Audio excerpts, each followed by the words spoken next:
মূল আলোচিত একটি অধ্যায় আমাদের জীববিজ্ঞান দ্বিতীয় পত্র অধ্যায় নাম্বার 6। এটা আমাদের বর্জ্য নিষ্কাশন। সো আমরা শুরু করতেছি মেডিকেল স্ট্যান্ডার্ডে কিভাবে পড়বো। প্রথমে আমরা স্লাইড থেকে যদি কম্পিউটার স্লাইড থেকে কিছুটা পড়া আমরা যেটা ইম্পর্টেন্ট মনে করি সেটা হোয়াইট বোর্ডের সাথে আমরা কেপ আপ করবো। সো ভিডিওটা শুরু করতেছি। সো এইখানে আমাদের দেখো আমি কিন্তু দাগানো বই থেকেই আসছে, তোমাদের বিভিন্ন টেকনিক বলো সব কিছু এখান থেকে করে নেবো, ঠিক আছে? সো শুরু করি। সো এখান থেকে প্রথমে একটা ছক তোমরা অবশ্যই দেখতে পাচ্ছ, ইম্পর্টেন্ট না, তারপরে অনেক সময় হইতে পারে কোশ্চেন। এইখান থেকে দেখো তো আমরা টোটাল শরীরে ইনপুট দেই কত জানো? 2600 ml, এবং আমাদের শরীর থেকে কত ml পানি বের করে দেয়? দেখো 2600 ml কিন্তু পানি বের করে দিতেছে। দেখো আমাদের শরীরে কিন্তু ব্যালেন্স, আমরা নিতেছি কত, যে পরিমাণ নিতেছি আমরা সেই পরিমাণ কি করে দিতেছি? বের করে দিতেছি। আমরা যে পরিমাণ নেই সেই পরিমাণ কি করতেছি? বের করে দিতেছি। যেমন আমরা অর্থাৎ পানের মাধ্যমে 1450 অলমোস্ট 1.5 লিটারের কাছাকাছি আমরা কিন্তু পানি খাই, কিন্তু আসলে খাই কিনা জানি না। তারপর আমরা খাদ্যের সাথে কিছু খাই। কিভাবে খাদ্য? যেমন তুমি ভাত খাইতেছো বা ধরো তুমি আপেল খাইতেছো, আপেল কিন্তু হালকা পানি তরল থাকে না, ওই যে অংশটা অর্থাৎ রসগুলা, ওইখান থেকে আমি 800 ml পাইতেছি। কোষীয় শ্বসন অর্থাৎ মাইটোকন্ড্রিয়ার শ্বসনের ফলে যে পানি উৎপন্ন হয় না, ওই পাইটা বলতে দিতেছে। এরপর আমাদের এখান থেকে টোটাল ক্যালকুলেশন করলে তুমি পাবা মেবি কত? 2600 ml এর মতো। এবার আমাদের কিভাবে আমরা এটা ইম্পর্টেন্ট। দেখো অশ্রু, সামান্য পরিমাণ আমরা চোখের পানি পড়ি না, সহজে আমরা কাঁদি না, বাট চোখের পানি থেকে কিছু পরিমাণ পানি যায়, চোখ কিন্তু এটা বর্জই করে। ফুসফুস থেকে জলীয় বাষ্প, আমরা এটা তুমি দেখবা কি না, একটা পলিথিন মুখের মধ্যে রাখে অনেকক্ষণ শ্বাস দাও, দেখবা তোমার এটা ভিজে বা হালকা পানি লাগতেছে। তারপর দেহের ঘামের মাধ্যমে এখানে ত্বক কিন্তু একটা অঙ্গ হিসেবে কাজ করতেছে। এবার মূত্রের মাধ্যমে 1500, সর্বোচ্চ আমরা কিন্তু এই মূত্র থেকে পাই, যেটা কত? Almost 1.5 litre. আমরা খাই কিন্তু অলমোস্ট 1.5 লিটার পানি, এবং এটা হলো সব থেকে হাইয়েস্ট, এবং ত্যাগের ক্ষেত্রেও সবচেয়ে হাইয়েস্ট হলো মূত্র, যেটা অলমোস্ট 1.5 লিটার। এরপর আছে মল, যেটা কত? 100 ml। হ্যাঁ, সো এখান থেকে শুরু হইতেছি, এরপর আমাদের শুরু হয়ে যেতে। দেখো অপরিচিতমূলক বিপাক কি ভাইয়া? অপরিচিত বিপাক অর্থাৎ আমরা রেচন পদার্থ তো চিনি, দূষিত পদার্থগুলো, অর্থাৎ যে প্রক্রিয়ায় নাইট্রোজেন গঠিত বর্জ্য পদার্থ দেহ থেকে নিষ্কৃত হয় তাকে কি বলবো? আমরা রেচন বলবো। অর্থাৎ রেচনকে একটা প্রক্রিয়া। এখন এই লাইনটা ইম্পর্টেন্ট। দেখো প্রধান রেচন অঙ্গ কে?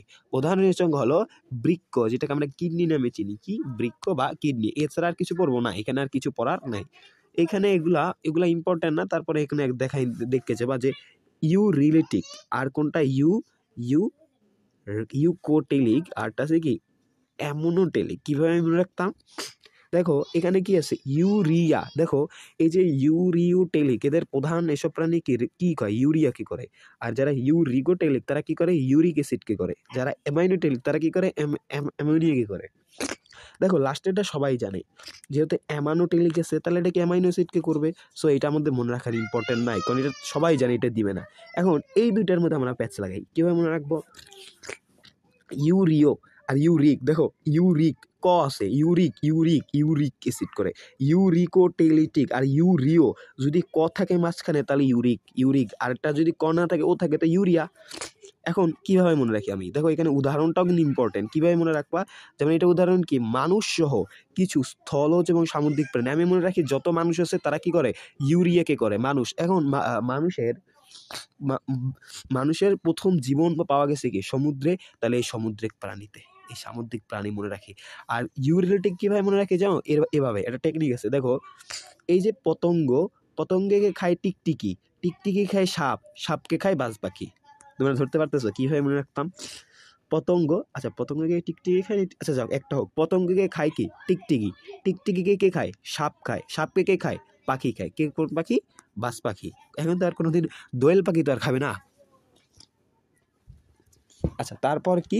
অ্যামাইনোটেলিক, এটা আমি মনে রাখি ওই যে কিছুটা নিম্ন শ্রেণীর জীবগুলা, যেমন হাইড্রা, কেঁচো, তারা, আর কিছু মাছ যেমন কমুন্নত মাছ। এরপর আছে পিত্তরঞ্জক মনে আছে ওই যে হিমোগ্লোবিন ভাঙে, এটা মেবি তোমার পরিপাকে পড়ছো। এখানে বিলিরুবিন ও কি হয়? বিলিভার্ডিন নামক পিত্তরঞ্জক তৈরি হয়। ঘাম থেকে কিন্তু আমাদের একটা কিছু অ্যামাউন্টের কিন্তু বর্জ্য পদার্থ বের হয়ে যায়, ইম্পর্টেন্ট না। কার্বন ডাইঅক্সাইড, লবণ জাতীয় দ্রব্য, হেডিংটা ইম্পর্টেন্ট। এরপর এই যে মানুষের রেচনতন্ত্র, হিউম্যান এক্সক্রেটরি সিস্টেম। একে দেখো রেচন করার জন্য একটা সিস্টেম আছে বা একটা তন্ত্র আছে, যেটাকে আমরা রেচনতন্ত্র নামে জানি। এর মাধ্যমে কত? 80% রেচন পদার্থ নিষ্কাশন হয়। তাহলে বাকি 20% কোথা থেকে নিষ্কাশিত হয়? এই যে কিছু আছে যেগুলো সহকারী রেচন অঙ্গ বলে, যেমন কি ত্বক আছে, ফুসফুস আছে, যকৃৎ আছে, পৌষ্টিকনালী এরা। যেমন ত্বক থেকে কি হয় মনে আছে, ত্বক থেকে ঘাম হয়, ফুসফুস থেকে তোমার কিছুটা জলীয় বাষ্প, যকৃৎ থেকে যে বিলিরুবিডিন এগুলা, পৌষ্টিকনালী থেকেও কিছু হয়ে থাকে। এখন মানুষের রেচনতন্ত্রের কিছু অংশ আছে না, যেমন কয় জোড়া বৃক্ক আছে, এক জোড়া বৃক্ক বা কি একটা পেয়ার কিডনি আছে, কয় পেয়ার কিডনি, আবার এক জোড়া কি রেচন নালী বা ইউরেটার। রেচন নালী মানে রেচনের দিকে একটা নালী, এখানে একটা পিকচার তো থাকার কথা। হ্যাঁ, এই দেখো এক জোড়া বৃক্ক থাকে, কয় জোড়া বৃক্ক আছে এখানে, এই যে এক জোড়া বৃক্ক, কয় জোড়া বৃক্ক, এক জোড়া বৃক্ক, এই কয় জোড়া, এখানে একটা, টোটাল কয়টা, দুইটা, কিন্তু বিক্রি কয়টা, এক জোড়া। আর এক জোড়া ইউরেটর, এই দেখো ইউরেটর, এইখান থেকে একটা গেছে, এইখান থেকে একটা গেছে, মানে একটা বৃক্ক থেকে ইউরেটর একটা নাম কি, ইউরেটর কিন্তু একটা নাম দেওয়া তোমাদের বইতে, দেখো রেচন নালী, কারণ এটা নালী না, দেখো এটা কি একটা নালী হিসেবে কাজ করছে, যেমন এখান থেকে বের হয়ে আবার এখানে একটা নালী হিসেবে কাজ করছে না, এটাকে বলে রেচন নালী। তারপরে কি বলছে দেখো, এই যে তারপরে হলো মূত্রথলি, অর্থাৎ আমাদের বৃক্ক থেকে ধরো দূষিত বর্জ্যগুলা আসে, রেচন নালীর মাধ্যমে আসে। এবং ইম্পর্টেন্ট কি জানো, এই যে ইউরেটর বা বলো ইউরেটর, এটা দৈর্ঘ্য কত জানো, অলমোস্ট 25 সেন্টিমিটার, বুঝছি। এবং মূত্রথলি কি জানো, থলি মানে কি, যেমন তোমার টাকার থলি আছে না, টাকা আমি যেখানে রাখি, তেরকমই মূত্রথলি কি, যেখানে মূত্র থাকে, তো জমা হয়। এই দেখো মূত্রথলি পাতলা প্রাচীর বিশিষ্ট এবং ডেট্রুসর নামক অনৈচ্ছিক পেশি দিয়ে গঠিত একটি ত্রিকোণাকার থলি বিশেষ। এটা কিছুটা শেপ ত্রিকোণাকার, ত্রিকোণাকার, এবং এটা অনৈচ্ছিক পেশি দিয়ে তৈরি। অনৈচ্ছিক পেশি কেন, দেখো এটা যদি ঐচ্ছিক পেশি না, ধরো অনৈচ্ছিক পেশি কি, তুমি এটা ইচ্ছা মতো তুমি কন্ট্রোল করতে পারো না। ধরো তোমার অনেক সময় যদি আমি মূত্র আটকায় রাখি, অনিচ্ছাকৃতভাবে একটা সময় দেখা যাবে কি, মানে আমরা বিছানা নষ্ট করে দিতে পারি ঘুমের মাতালে, দেখো না অনেকে নষ্ট করে দেয়, কারণ কি, এটা তো অনিচ্ছিক পেশি, তুমি এটা ইচ্ছা করে কন্ট্রোল করতে পারবা না, মূত্রথলিটা ইচ্ছাভাবে কন্ট্রোল করা যায় না। আর এটা কি নামক, এটা ডেট্রুসর নামক অনিচ্ছের পেশি। এই যে পেশিটা অনিচ্ছিক পেশিটা, এই অনিচ্ছিক পেশিটার নাম কি, ডেট্রুসর, এই অনিচ্ছিক পেশিটার নাম কি, ডেট্রুসর। এখন এইটা ইম্পর্টেন্ট, মূত্রথলিতে 700 থেকে 750 মিলিলিটার মূত্র ধারণ করতে পারে, কত ভাইয়া, 700 থেকে 750 মিলিলিটার, 700 থেকে 750 মিলিলিটার, ইম্পর্টেন্ট। কিন্তু আমাদের কিন্তু 700 থেকে 750 মিলি লাগে না, দেখো 280 বা 320 এইটা যদি পূর্ণ হয়ে যায়, তাইলেই আমাদের মূত্র ত্যাগের ইচ্ছে জাগে। অর্থাৎ ক্যাপাবিলিটি কত, এটা ম্যাক্সিমাম ক্যাপাবিলিটি 700 থেকে 750, কিন্তু 280 থেকে 320 অর্ধেকও, অর্থাৎ অর্ধেক হয়ে গেলে কিন্তু আমাদের ইচ্ছা জাগে যাতে আমাদের ত্যাগ করতে পারি, বুঝছি। কারণ বেশি হয়ে গেলে কি হবে, ধরো অতিরিক্ত যদি ফলো হয়ে যায়, তাহলে এখান থেকে এই যে দূষিত পদার্থ, এটা কিন্তু বের হয়ে আবার কিডনিতে দিকে করে, যার ফলে এটা আবার কি কিডনিতে ব্যাক করতে পারে, এটা আবার এই যে আমাদের এখানে যে বর্জ্য পদার্থগুলো, এটা আবার কিডনিতে আমাদের ব্যাক করতে পারে। যদি কিডনিতে ব্যাক করে তাহলে কি হবে, আমাদের কিডনিটা বিকল হয়ে যেতে পারে।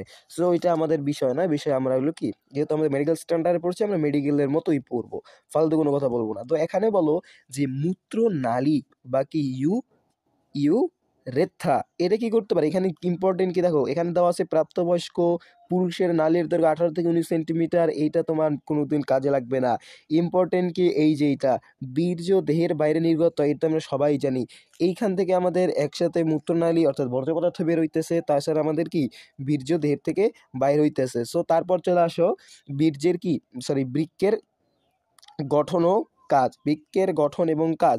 দেখো এখানে অনেক কিছু আছে, দেখো এগুলো কিন্তু অনেক কিছু ইম্পর্টেন্টও না। যেমন এখানে বলছে এই যে বৃক্ষটি নিরেট চাপা সিমবিচির মতো, এগুলোকে মুখস্থ করব না। এটা কি, এবার যে কালচে রঙের, এটা কোনো মুখস্থর লাইন না, এটাও কোনো মুখস্থ লাইন না, এটা জীবনও দিবে না। এরপর এখানে অনেকে আছে এরা মুখস্থ করবে, আমি একটা প্রতিষ্ঠানকে দেখছি, তারা টেকনিক দিতে আছে, বৃত্তের দৈর্ঘ্য দতে 10, বৃত্তের প্রস্থ পথে 5, স্থূলত্বের ততে এবার এখানে 3, এটা মনে রাখার কোনো প্রয়োজন নাই, মাথায় চাপ দিবা না।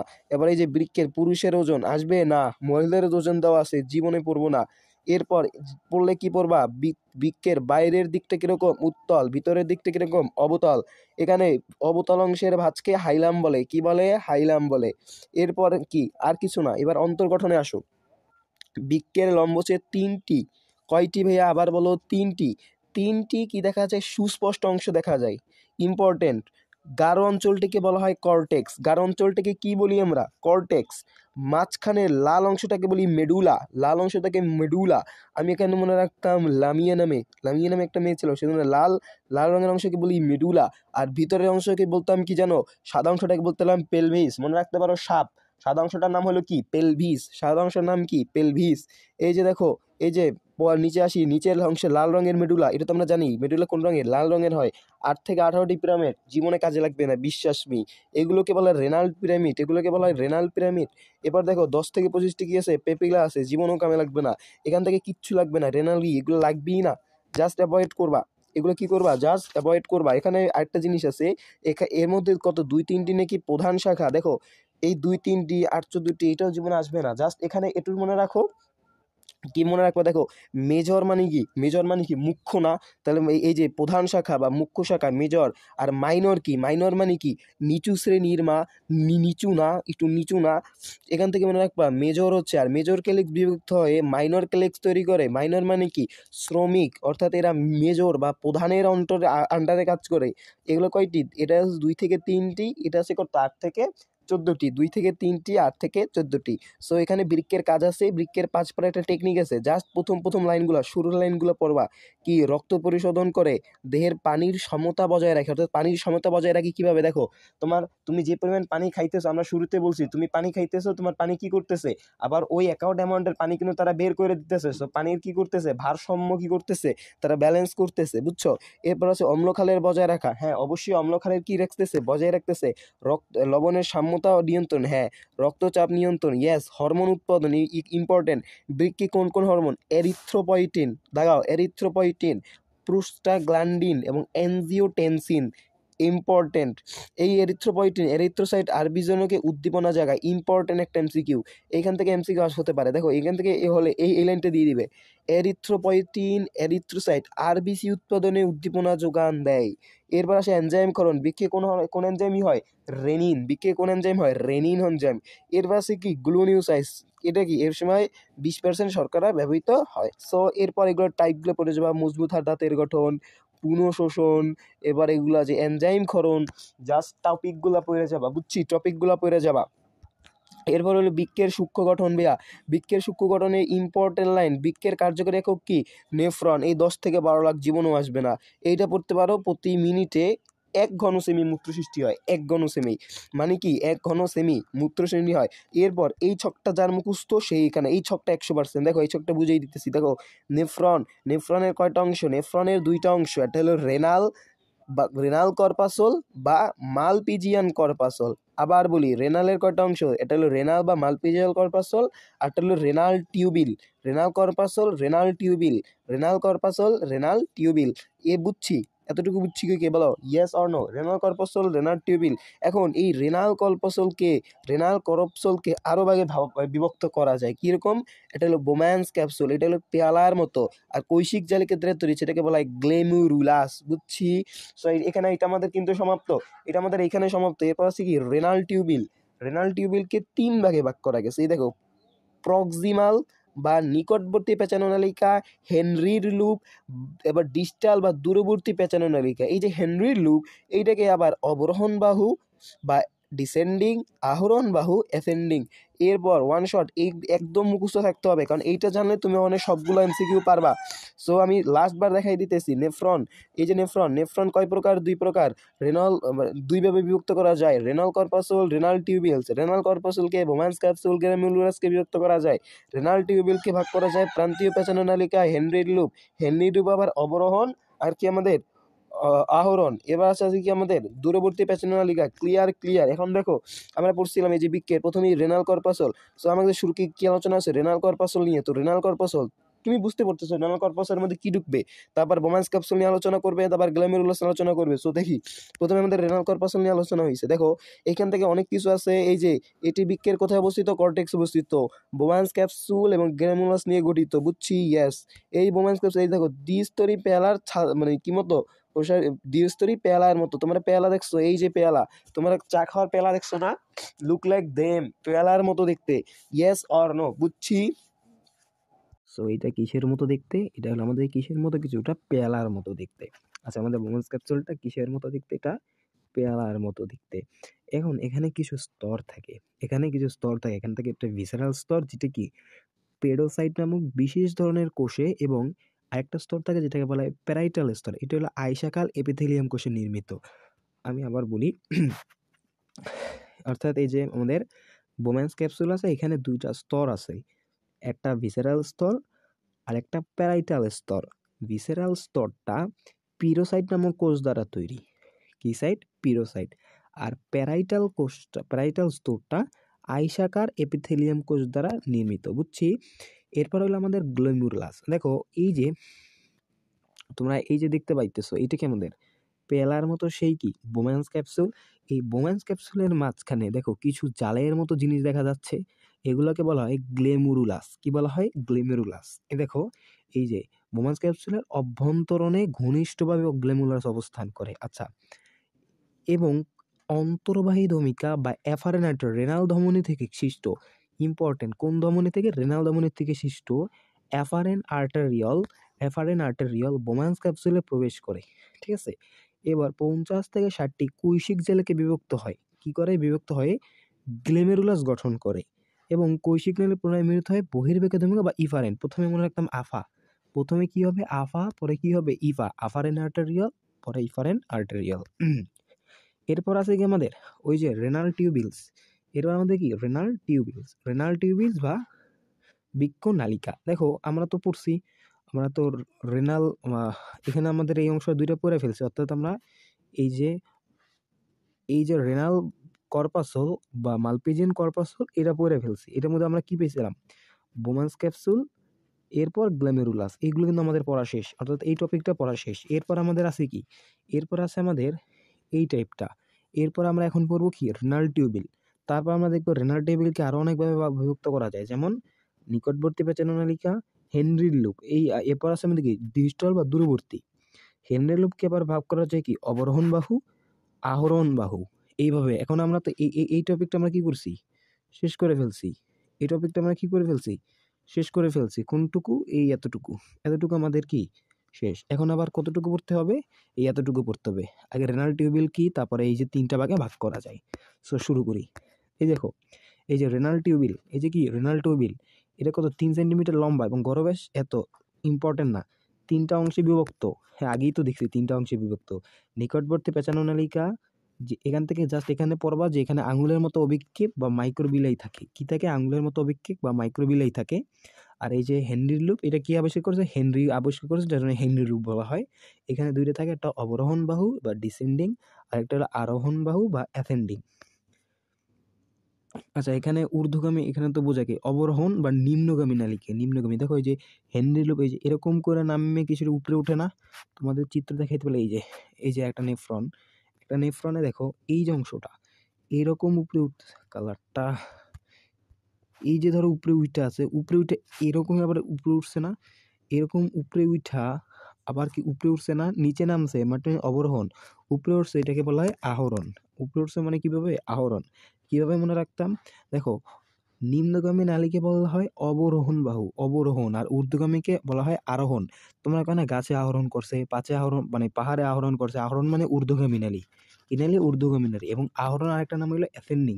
আ ফর আহরণ, আয়া ফর অ্যাসেন্ডিং। তাহলে নিম্নগামী মানে কি? এটাই মনে রাখবো, আ ফর আহরণ, আ ফর অ্যাসেন্ডিং। অবরোহণ আবার যেন না আসে, অব নিম্ন, বুঝছি? ইয়েস। এরপর আমাদের পরবর্তী টপিক, এই যে কৈশিক নালিকা, পেরিটিউবাল, এখানে জাস্ট এতটুকু বললে পড়তে পারো যে কয়েকটি সংগ্রহক নালিকা মিলিত হয়ে ডাক্ট অফ ভ্যালিনি গঠন করে। ডাক্ট অফ ভ্যালিনি, কয়েকটি সংগ্রহক নালিকা মিলে ডাক্ট অফ ভ্যালিনি গঠন করে। সো এরপর আছে কি? এই যে নেফ্রনের প্রকারভেদ, সুপারফিশিয়াল বা কর্টিক্যাল। এখানে 85% নেফ্রন থাকে, আর এটা তোমাদের নতুন বইতে নাই। এটা 5% দেয়, এটা মেবি 15% করে দিছে। এটা নতুন বই টপিক দেখবা। এখানে টপিকটা চেঞ্জ নতুন বইয়ে। আর নেফ্রনের কাজে প্রথম লাইনগুলো জাস্ট পড়বা। প্রস্তুতিকরণ, পূর্ণ শোষণ করে এটা, নালিকাকরণ করে, আর কি নতুন পদার্থ সৃষ্টি করে, পিএইচ মাত্রা নিয়ন্ত্রণ করে। সো এরপরে এই যে একটা ছক আছে, ইম্পর্টেন্ট ছক, এখানে ইম্পর্টেন্ট দেওয়া, বাট ইম্পর্টেন্ট না, কারণ কি এখানে তোমার এই অংশটা ইম্পর্টেন্ট অত একটা না, এই কাজটা ইম্পর্টেন্ট। আর নেফ্রনের নাম, বোম্যান্স ক্যাপসুল কি করে, এর মধ্যে দেখো সব জায়গায় কি আছে, এই যে ক্ষরণ, এই সংগ্রাহক নালিকা ক্ষরণ আছে, দূরবর্তী পেছনের নালিকা ক্ষরণ আছে, হেনরি লুপ ক্ষরণ আছে, নিকটবর্তী পেছনের নালিকায় ক্ষরণ আছে। সো ক্ষরণগুলো কিন্তু আমাদের পড়া লাগে না। এরপর আছে কি দেখো, প্রত্যেকটাতে কিন্তু শোষণও আছে। বোমান্স ক্যাপসুল আর গ্র্যামুলাস, এই দুইটা বাদে এই যে বোমান্স ক্যাপসুল আর গ্ল্যামেরুলাস বাদে দেখো তো প্রত্যেকটা জায়গায় কি এই যে সক্রিয় শোষণ, এই যে সক্রিয় শোষণ, নিষ্ক্রিয় শোষণ, সক্রিয় শোষণ, নিষ্ক্রিয় শোষণ, এই যে এই যে শোষণ কিন্তু আছে, এই যে শোষণ, এই যে শোষণও কিন্তু সব জায়গায় বিদ্যমান। খালি কোনটায় নাই, বোম্যান্স ক্যাপসুলার গ্লোমেরুলাসে নেই। এইখানে কি দেখো ওই যে আলট্রাফিল্ট্রেট হিসেবে কাজ করে, আর প্রত্যেকটাতে কিন্তু এই ক্ষরণ ইটি সবই আছে। বুঝছো, এখানে ইম্পর্টেন্ট এই ছকটা আমি মনে করি ইম্পর্টেন্ট অত একটা না। সো এরপর আছে আমাদের কি রেচনের শারীরবৃত্ত, ফিলোসফি অফ এক্সারসাইজ। এখন রেচন কারা কারা? Urea, uric acid, ammonia, creatinine. Urea urea uric acid, আবার কি অ্যামোনিয়া, ক্রিয়েটিনিন। এখন এটা দেখো এর মধ্যে ইউরিয়ার পরিমাণ সর্বাধিক। কার পরিমাণ? ইউরিয়ার পরিমাণ।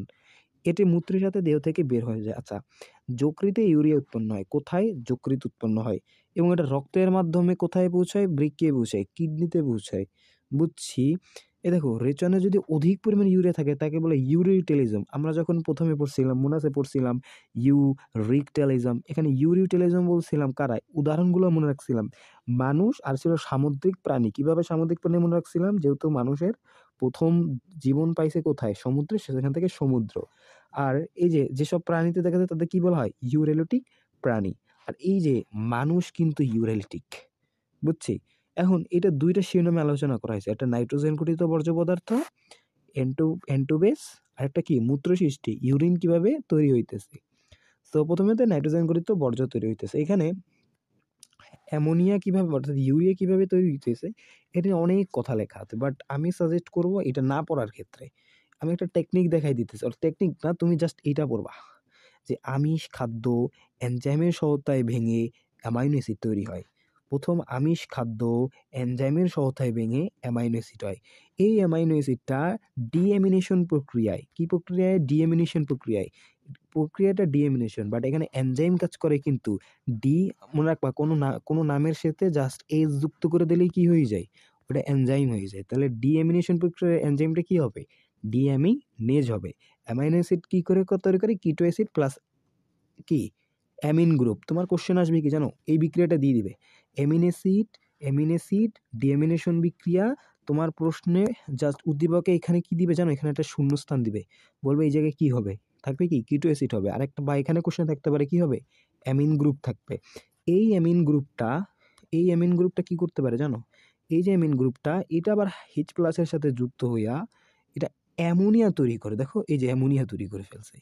এই অ্যামোনিয়াটা এই অ্যামোনিয়াটা এই অ্যামোনিয়াটা কার্বন ডাইঅক্সাইড যুক্ত করিয়া অর্নিথিন চক্রে ইউরিয়া তৈরি করতেছে। সো দেখছো কিভাবে ইউরিয়া তৈরি হয়? এই যে যকৃতে কোন চক্রে? অর্থিনিন চক্রে কি হয়? ইউরিয়া পরিণত হয় অর্নিথন সাইকেলের মাধ্যমে।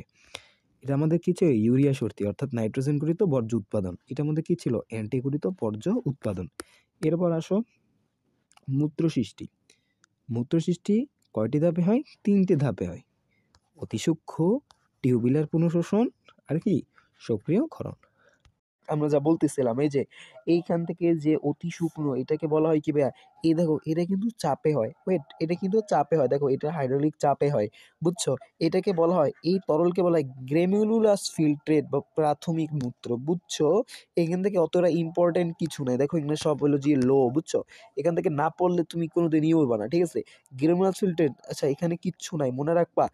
এখান থেকে কিচ্ছু নাই ভাই, এখান থেকে পড়ার মতো কিচ্ছু নাই, কিচ্ছু নাই ভাই, এখান থেকে কিচ্ছু নাই। এখান থেকে এটা পড়তে পারো যে কি ক্লোরিন আয়ন ইত্যাদি পুনঃশোষণ থেকে এডিএইচ অ্যান্টি ডাইউরিটিক হরমোন পানি পুনঃশোষণ সাহায্য করে। দেখো এখান থেকে যে পড়বে সে হলো বোকা, এখান থেকে কিছু পড়া মানে হলো বোকামি। হিস্টামিন ইত্যাদি খরিত হয়, ফিল্টারের সাথে মিশে মূত্রে পরিণত হয়। ইম্পর্টেন্ট ভাই। এরপর এখান থেকে কি পড়বা? দেখো কি পড়বা? দেখো এই যে রেচন পদার্থ কি হয়? এই যে মূত্র, এটা কি মূত্র? মূত্র আমরা কৈনিক, দৈনিক 1.5 লিটার, দৈনিক কত? 1.5 লিটার। এখন আমরা অনেক কিছু দ্রব্য আছে যেগুলো খাইলে মূত্রের পরিমাণ নাকি বাইরে যায়। কি সেগুলো কি ভাইয়া? যেমন তুমি যদি বেশি চা খাও, তুমি বেশি একটু চা বা একটু পানি, লবণ, পানি, চা, কফি ইত্যাদি খাইলে দেহে একটু মূত্রের পরিমাণ বাইরে যায়, এটাকে বলা হয় ডাইউরিটিক। আমি কিভাবে মনে রাখতাম? দেখো, ডাই মানে কিন্তু ২, মানে কি তুমি একবারের জায়গায় যদি ২ বার মূত্র করো তাহলে এটা কি বেশি না? ধরো তুমি সাধারণভাবে মূত্র করো ১ বার, কিন্তু তুমি যদি অতিরিক্ত পানি খাও তাহলে কি তোমার ২ বার মূত্র করা লাগবে? সুতরাং এইভাবে মনে রাখতাম, ডাইউরিটিক অর্থাৎ তুমি ২ বার ইউরিয়া হইতেছে। So easy. এখন যদি তোমার দেহে স্বাভাবিকের চেয়ে অতিরিক্ত মূত্র তৈরি হয়, অর্থাৎ ২.৫ লিটারের থেকেও যদি বেশি মূত্র তৈরি হয় তাকে বলা হয় পলিউরিয়া। তুমি মনে পড়ছো না? এখান থেকে দেখো পলিউরিয়া। আর যদি মূত্রের পরিমাণ ৪০০ ml থেকে কম হয়, অর্থাৎ ৪০০ মিলিলিটার থেকে কম হয় তাকে বলা হয় অলিওগেরিয়া। আর যদি হের থেকেও কম হয়, অর্থাৎ ১০০ মিলিলিটার থেকে কম হয়, তাইলে তাকে বলি অ্যানুলিয়া, অ্যানুরিয়া। কিভাবে মনে রাখবো ভাইয়া? ভাইয়া তো মনেই রাখা যাবে না। মনে রাখা যাইবে ভাইয়া। দেখো, প্রত্যেকটা শেষে কি আছে? রিয়া আছে, রিয়া আছে, রিয়া আছে। তোমার কি মনে রাখা লাগবে? জাস্ট প্রথম অক্ষরগুলো মনে রাখবে। কোন সময় পলি, কোন সময় অলি, কোন সময় এটু মনে রাখলে কি তুমি পারবা না? ইয়েস পারবা। কিভাবে মনে রাখবো? চলো আমি দেখাই দিতেছি কিভাবে মনে রাখবো। দেখো, ওয়েট, ওয়েট, কিভাবে মনে রাখবো? দেখো, এই দেখো বহুমূত্র অর্থাৎ বেশি বেশি হইতেছে পলি না? তোমরা কি কেমিস্ট্রিতে পলিমার পড়ছো না? পলি পড়ছো না? এখন দেখো, তোমরা কি কোষ রসায়নে অলিগো, ওই যে মনে আছে অলি দ্বারা কি অল্প কিছু বোঝায়, অর্থাৎ যদি কম হয় দ্যাট মিনস অলি বসে। আর যদি এককালে না থাকে তাহলে সেটাকে বলে। মনে হয় যে মাইটোসিস, অ্যামাইটোসিস, কোনো নামের আগে থাকা মানে কি অনেক কম বা খারাপ কিছু বোঝায় বা নেগেটিভ কিছু বোঝায়। এভাবে মনে রাখবো, ঠিক আছে ভাইয়া? এরপর এটা যে রক্তে কি থাকে, ইউরোকম থাকে, এটা জীবনে কোশ্চেন আসবে না মেডিকেলে। কারণ কি? এটা সবাই জানে, এটা সবাই মুখস্থ করে। সো এটা জীবনও মেডিকেল আসবে না। এরপর এরপর দেখো, মূত্র কেন গন্ধযুক্ত হয় তোমরা জানো? কারণ মূত্রে দহনজ পদার্থ থাকে যেটার নাম ইউরিনয়েড। এছাড়া কিন্তু অনেক জৈব বায়ু থাকে, জৈব পদার্থ থাকে। এবং এই দেখো, তুমি যদি এখন একটা মূত্র তুমি কিছুক্ষণ রাখো নয়, মূত্র কিন্তু আরো বেশি গন্ধযুক্ত হয়ে যায়। কেন? এই যে স্বাভাবিক মূত্র যদি ফেলে রাখলে অ্যামোনিয়ার গন্ধ হয়। তোমরা অ্যামোনিয়ার গন্ধ দেখবা, তুমি অ্যামোনিয়ার একটা অনেকদিন অ্যামোনিয়া রাখবা, তারপর তুমি গন্ধটা যদি নাও, তুমি বলো আরে এ তো মূত্রের গন্ধ। কারণ কি? ওটা অ্যামোনিয়ার গন্ধ হয়। বুঝছো? এই যে মূত্রের ইউরিয়া জীবাণুর সংস্পর্শে এসে অ্যামোনিয়া রূপান্তর হয়ে যায়, অর্থাৎ তোমার মূত্রটা অ্যামোনিয়া হয়ে যাইতেছে, সেজন্য তোমরা গন্ধটা পাইতেছো। বুঝতেছো? Yes, yes. এরপরে এই ছকটা যে পড়বে সে হলো গরু। এরপর যে ছকটা পড়বে, ভাই এখান থেকে তো কোশ্চেন আসছে মেডিকেলে। আরে ভাই তোর সময় আইবে, তোর আমি 100% গ্যারান্টি। তুই এটা মনে রাখবি, জীবনে তোর কামে লাগবে না ভাই। এরপর এই যে গ্লুকোজ, এটা নিজ দায়িত্বে পড়বি ভাই, একদম নিজ দায়িত্বে, সব কিন্তু হাতে পড়াই দেওয়া যায় না। এরপরে কি? এই যে ইম্পর্টেন্ট, এই যে মূত্রনালীতে কি থাকে? ডেট্রুসার পেশি থাকে। কি পেশি থাকে? ডেট্রুসার পেশি থাকে। ধরাই পড়াইছি ডেট্রুসার, এটা কিন্তু একটা অনিচ্ছিক পেশি, ঠিক আছে? তারপর আসে অসমেরুলেশন। এই দেখো, বৃক্ষ প্রধানত নাইট্রোজেন গৃহীত বর্জ্য পদার্থ দেহ থেকে কি করে? নিষ্কাশন করে। কতবার পড়বো? কয় যে রেচন বর্জ্য, কয়বার পড়বো? এই যে অ্যামাইনো অ্যাসিডকে কি করে? অ্যামাইনো অ্যাসিড থেকে আমিষ জাতীয় খাদ্য প্রক্রিয়া হয় অ্যামাইনো অ্যাসিড। আর পড়বো না কারণ অনেকবার পড়ছি। এই যে ডিএমিনেশন এগুলো আমরা পড়ে এসেছি। যেগুলো পড়ছি এগুলো পড়বো না। অর্নিথিন চক্র এটা পড়ছি। ইউরিক বর্জ্য কিভাবে হয়? এই যে পিউরিন, এরপর এটাকে না আমরা পড়ছি, পিউরিন থেকে তৈরি হয়। আর দেহের পেশিতে ক্রিয়েটিন কিভাবে তৈরি হয়? অনেকভাবে পড়ছি ভাই। এই যে ক্রিয়েটিনিন, বৃক্কের রোগ নির্দেশক, এটা বৃক্কের ভূমিকা কি? চাপের সমতাকে রক্ষা করে, অভ্যন্তরীণ পরিবেশের স্থিতি রাখে। এগুলোকে পড়বো না, জীবনে পড়বো না। পদ্ধতিতে পড়তে পারো, দেহের পানি সমতা রক্ষার জন্য অ্যান্টি ডাইউরেটিক হরমোন নামক একটি হরমোন রয়েছে। এডিএইচকে ভসোপ্রোসিসিনও বলা হয়। আর কিছু পড়বো না। দেখো, মস্তিষ্কের হাইপোথ্যালামাস অংশে কিছু স্নায়ুতন্ত্র এবং এডিএইচ ক্ষরণ করে। এখান থেকে নিউরোসেক্রেশন পদ্ধতির মাধ্যমে এডিএইচ হৃদয়ের মাধ্যমে প্রবাহিত হয় এবং রক্তে অঙ্কিত হয়। এই পড়ছো, হেঁটেই অনেক ভাই। আর কিছু পড়িস না, তুই আর কিছু পড়িস না ভাই। এই কম্পিউটার হ্যাং করতেছে, বুঝছো? কম্পিউটার হ্যাং করতেছে। যাও, সোডিয়াম আয়নের সমতা ভাইয়া, সোডিয়াম আয়নের সমতা কি ভাই? একদম যা পড়বে সে হলো গরু ভাই, এগুলো জীবনে আসে না। এরপর দেখো, বলা হয় 70 মাসে বৃক্ষ কি 50% সক্ষম। আজকে তোমার বৃক্ষ যেরকম 70 বছর বয়সী পর্যন্ত তোমার বৃক্ষ এরকম থাকবে না, সেখান কি 50% কাজ করতে পারবা, সেখান থেকে 50% কাজ করতে পারবা। বুঝছো? Easy, yes. বৃক্কের দীর্ঘস্থায়ী বিকল বা এটাকে বলে ক্রনিক্যাল। দীর্ঘস্থায়ী বিকল মানে কি? দেখো, অর্থাৎ নিজস্ব কোনো রোগের আক্রান্ত, অর্থাৎ আস্তে আস্তে, অর্থাৎ বছরের পর বছরের জন্য কোনো না হয়, অর্থাৎ বৃক্কের আস্তে আস্তে হইতেছে। আর বৃক্কের তাৎক্ষণিক মানে কি? আচমকা 48 ঘন্টার মধ্যে কি হয়? বৃক্ষ শেষ। ওইটা হয় কি আমাদের? এই যে বৃক্কের তাৎক্ষণিক বিকল বা অ্যাকিউট। কিভাবে মনে রাখতাম? আমি মনে রাখতাম, দেখো, মানে কি না, আর কিউট মানে কি অনেক, মানে কোনো একটা জিনিস সেটা না কিউট কই না, তুমি দেখলে অনেক তো কিউট, সেরকম কি নামের আগে অ্যাকিউট মানে কি তাৎক্ষণিক বিকল, আমি এভাবে মনে রাখতাম অ্যাকিউট মানে, অ্যাকিউট মানে কি তাৎক্ষণিক বিকাল। এই দেখো এই যে পটাশিয়াম আয়ন বেড়ে গেলে যা হৃদযন্ত্র কি ক্রিয়া বন্ধ করে দিতে পারে, ইম্পর্টেন্ট লাইন, আর কিছু বলবো না। এই দেখো 70% বৃক্ক নিকলের জন্য কে দায়ী, ডায়াবেটিক্স প্লাস উচ্চ রক্তচাপ, হাইপারটেনশন। এবার বৃক্কের রক্ত প্রবাহ হ্রাস আর ক্ষতিগ্রস্ত বৃক্ক, ভাইয়া এগুলো থেকে যারা পড়বে তারা গরু, এগুলো গরু। আর বৃক্কের লক্ষণ কি, এই যে অতিরিক্ত হরমোন, এগুলো যারা পড়বে তারাও গরু। করণীয় কি ভাই, তোরা এত পড়তেছো, করণীয় যদি না জানোস কিচ্ছু না, এগুলো যারা পড়বে কি ওগু কিচ্ছু হবে না ভাই, কম পড়, যারা কম পড়ে তারাই অত ভালো করে ভাই, এগুলো জীবনে লাগবে না। এরপর আছে ডায়ালাইসিস। ডায়ালাইসিস একটা প্রক্রিয়া ভাই, এটা কি রেচন যদি বৃদ্ধি পায়, দেখো রক্তে রেচন বৃদ্ধি পাওয়া কি বলা হয়, অ্যাজোমেটিয়া।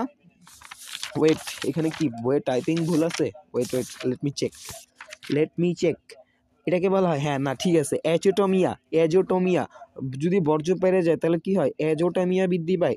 দেখো রক্তে বর্জ্য বৃদ্ধি পেলে সেটাকে আমরা কি বলি, অ্যাজোটেমিয়া, সেটাকে আমরা কি বলি, অ্যাজোটেমিয়া। আরেকবার আমার সাথে বলো, অ্যাজোটেমিয়া বলে।